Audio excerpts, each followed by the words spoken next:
Wrexham just couldn't hold on to 3 points. Welcome back to Where the Red Dragons Talk with myself, Luke, and today we have got Ed talking all things Wrexham, including this week's A to Z and tweet of the week. Ed just couldn't hold on to all 3 points. No, not quite. But to be fair, we were quite under the cosh. I know we held out till quite late on. Arthur was in absolutely inspired form. He was unbelievable. Some of the saves he made an incredible double save, but multiple saves once again. But yeah, we were nearly there, and you thought we did have a good kind of 5-10 minute spell midway through the second half, where you thought that was the spell, really. If we could have got a second, that was the time to do it. But overall, Preston had an awful lot of chances, so I think we'll probably take a point.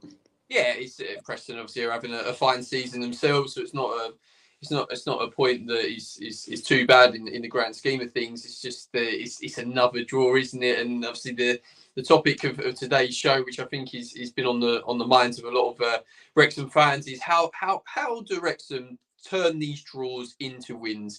Is it about trying to search for that second goal, try and go for it a little bit more, or do you feel that Wrexham are going for it too much and opening themselves up too much? What do you think the answers are there, Ed?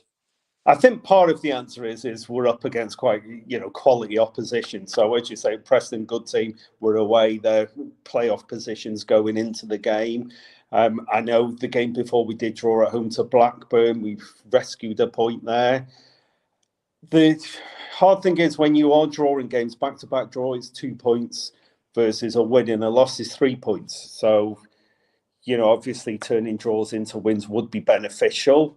But I still think we're finding our feet. It's beginning to gel. The unbeaten run continues, so there's still a lot of positives. As much as we'd love to turn some of these draws into wins, 9 unbeaten, that's not bad at all, is it? And I suppose it also depends what your expectations of Wrexham this season. If your expectation is mid-table consolidation, first season in the Championship, if we finish, say, 12th this season, that's the all-time record for Wrexham in the Football League. That would break the all-time record. So that's still pretty impressive.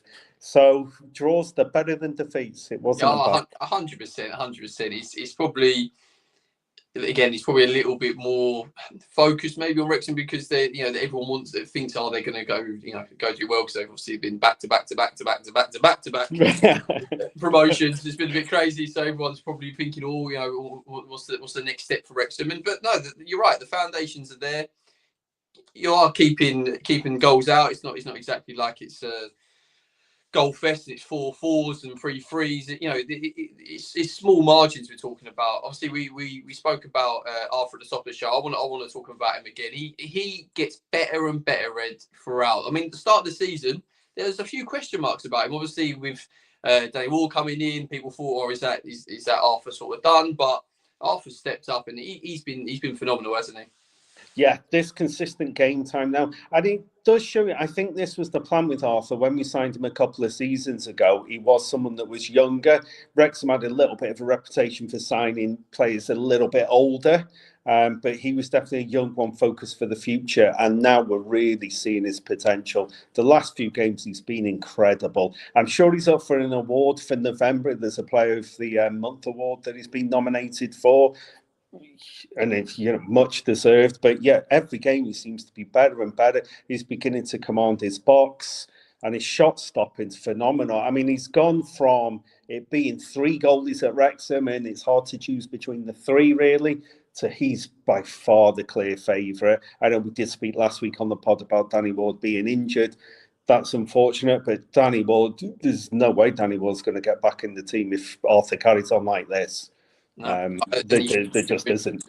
Yeah, you're right. He shouldn't do because Arthur's earned the shirt now. It's his to lose, really, isn't it? I know obviously it was quite a big signing, bringing Danny Ward to the club, but I think it's Arthur's shirt to lose now. Another obviously great signing in the summer was Kiefer Moore, and he scores again. He's a brilliant player to watch, and he's someone that when you're going against it a little bit, he knows how to sniff out a chance and put the ball in the back of the net. It was a very good finish, wasn't it, from a tight angle? Yeah, it was, and it wasn't that bad. I think the keeper got a bit of flack, but it wasn't too bad to save because I think maybe that was sneaking in from McLean. But yeah, Keith Moore's there. He's in the right place, the right time, isn't he? It was quite a tough game from him on Saturday. There was quite a battle between him and the centre backs. So yeah, I think there were a few decisions he thought maybe went against him on Saturday, but he's a big guy and he's always going to get those kinds of physical centre backs that will enjoy that challenge against him. But yeah, he's been phenomenal. And it's not just his goal scoring. Something he does really, really well is when we're defending corners. He's the main man. He's the main man to clear those corners. And Preston on Saturday had a spell of corner after corner. I don't know how many corners they had in the end, but it just felt like everything was going out for a corner. But very often Moore would be there helping to head that ball away. It's the role that Ollie Palmer played a couple of years ago where he'd be the target man, but defensively good as well from corners. So I'm sure that Parky likes that kind of centre forward that can defend the box as well. Yeah, definitely. It's so important nowadays. I mean, there's so much emphasis on corners, isn't there, and long throw-ins, etc. So to have your big man up top in your own box when you're defending is obviously a key, and he's there's not many better than him really at that sort of role. He's doing that sort of job. Brilliant, brilliant signing. I think, like we said last week, didn't we, Ed, that the players, the new players, are seeming to settle now. It looks a very, very settled squad. It does, yeah. We've had a few injury problems with the wing backs certainly, but it does seem pretty settled at the moment. You're only expecting now one or two changes.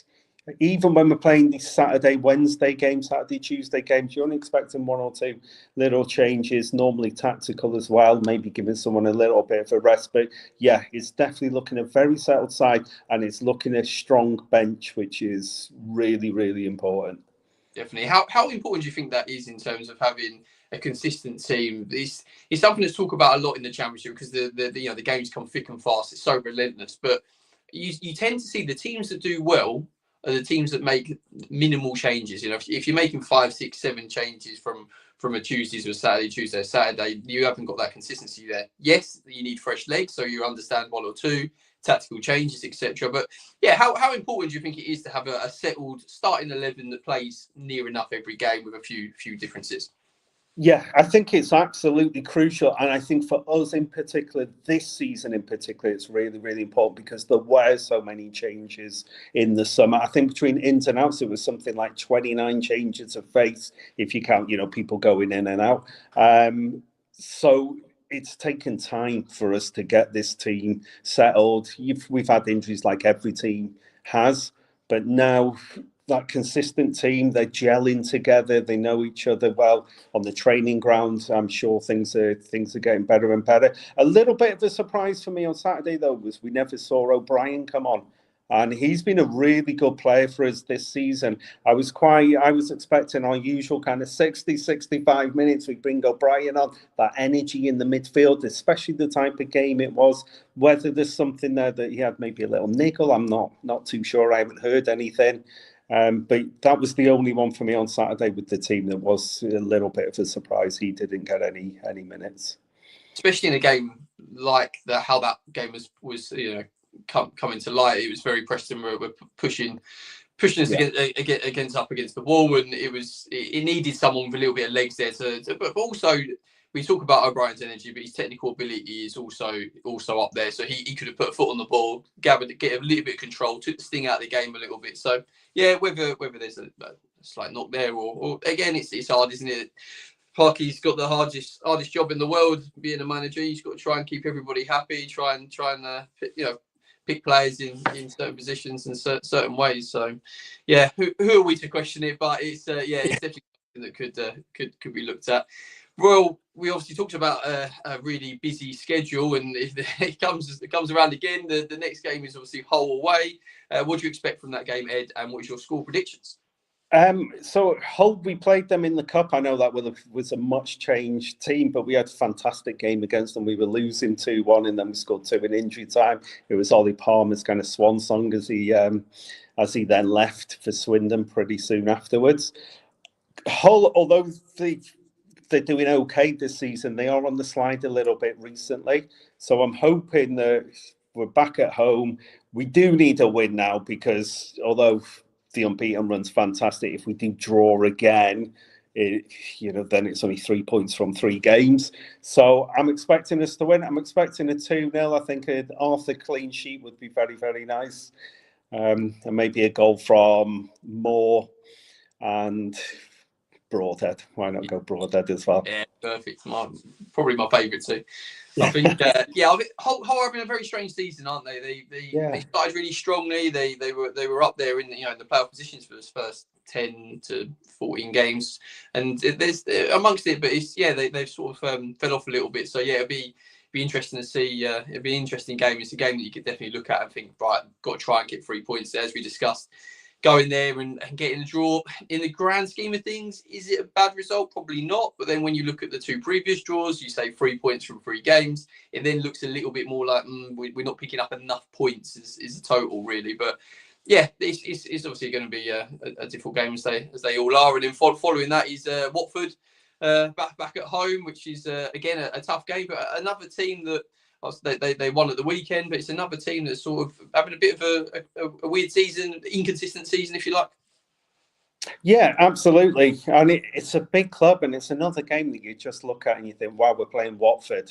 This happens most weeks, but it's a really, really big club for us to be playing. But you're right, they would have expected to have been doing a lot better early season than where they are. So, yeah, hopefully. I fancy us against anyone at the minute. There's no one that's kind of blown us away the last few weeks. Preston were on top, but still we easily could have won on Saturday. So why not? Let's go for back-to-back wins. Let's go for 3 points on the road at Hull and back at the race score 3 points at home to Watford. Oh, what a week that would be. I think that would put, depending obviously on other teams, etc., be right amongst it for playoffs in if that did happen. That is what's crazy about the Championship. We talk about it in a week, you can get 6 points in the week, and then suddenly you're in the playoff position, or vice versa. You lose 2 games on the bounce, and it goes the other way. It's a crazy league, but it's all fun. It's definitely a great league to be a part of. Are you enjoying it, Ed? It's now been, obviously we're getting closer to the halfway point of the season. Are you enjoying being part of the Championship? Yeah, I mean, like I just touched on there with this, while we're playing Watford, there's so many games that are against big clubs. Preston, fantastic ground with all the history that Preston has. It's fantastic, but Wrexham fans were getting used to the league as well. It's players that we're not that familiar with. It's teams we haven't played for a long time in general. So every game feels almost like an FA Cup game. It feels like we're in the FA Cup third round. We're playing Watford at home. It's got that kind of energy. So every game's special. And sometimes I think some of our fans, occasionally, this isn't a majority, but there are some fans that, when we do throw away a lead and we draw, we think, hang on, we were playing Boreham Wood not long ago. Let's just remember where we've come from and how we're moaning about a draw at Preston. It's not too bad. Yeah, no, 100%. Needs a little bit of a reality check. It's hard, isn't it? Every season goes on, expectations change. The better a club does, the more expectations they then have, and it's almost a little bit of an evil cycle, isn't it? Because you're chasing the next thing, chasing the next thing. But yeah, you're right. To be mixing it with these teams, obviously for been such a long time since Wrexham have, it's brilliant, and long may it continue. Right, we are now on to our A to Z. So this is a segment we go through where we choose a letter for a player, something associated with Wrexham. So we're on to the letter I, aren't we, Ed? What is your letter I for Wrexham? Yeah, I've gone for this week international fans. And I think when you're in Wrexham now, there's people from literally all over the world that are at the game. There's a lot of focus on our American fans, our Canadian fans, maybe even with the Tour Down Under, Australian, New Zealand fans. But there's fans from all over. You can be on the train and there'll be people from Denmark that are going to watch Wrexham. We've got fans in Argentina. It really is a pinch yourself moment still. And I know it's been a moment that's lasted 3 or 4 years, but it's incredible to see so many people from so many different countries at Wrexham games. It's made it very difficult to get a ticket. That's, that's the downside. But the big news this week was that they finally, the spade went in the soil for the cop stand. So it is getting built. Hopefully it won't be too far away, and we can house even more international and local fans as well. Yeah, that's all part of the growth, isn't it? That's part of the the whole system. It's not just about the what's happening on the field. It's also about the infrastructure. And we've spoken a few times, haven't we, about the ownership and what they've done for the club on and off the pitch. And it is brilliant to have so many fans from all over the world. It's impressive.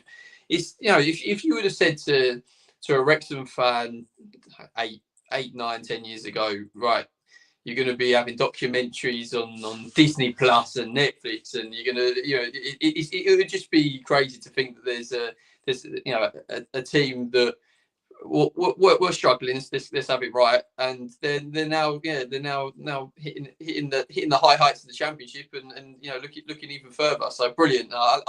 As we know, Ed, I love the journey. I definitely love the journey. And right, let's finish the show with our tweet of the week, which actually brings us on nicely, because it's about the fans, it's about the well-travelled fans, and it's from a Wrexham fan page, and it says 3,356 Wrexham fans at Preston today. Phenomenal. It's impressive, isn't it, to have that amount of fans travelling anywhere up and down the country. I think that it shows that there's a real interest in the club. Yeah, and it creates a fantastic atmosphere, because really the atmosphere when we're away is a lot better than I'm not saying some games the atmosphere is very good at home, but occasionally it can be a little bit flat. But away from home, nearly every game we play, the opposition fans will say Wrexham fans are the best set of fans in terms of noise and atmosphere generated that they've witnessed. And part of that is the incredible numbers that we have. Over 3,000 is fantastic. And we're always up there for the most supported away fans. When you have a look on a Saturday, who's taken the most away fans, we always seem to be up there, no matter where we're travelling to. I'm particularly looking forward to Boxing Day. We've got Blackburn. They normally give not Boxing Day, New Year's Day. They normally give a really big allocation. So that should be some game. A few weeks away yet, but still. One to definitely look forward to. And you touched on it earlier. You go to places away at like Boreham Wood, and probably have a couple of hundred, if you're lucky, allocated to go there. And now we're talking about thousands and thousands of fans. It's brilliant. And it's a journey to keep an eye on, definitely. Lovely. Thank you, Ed. I appreciate your time, mate. It's been a great conversation as always. Thank you, everybody, for watching at home. Please like and subscribe, and get involved in the comments below, talking all things Wrexham.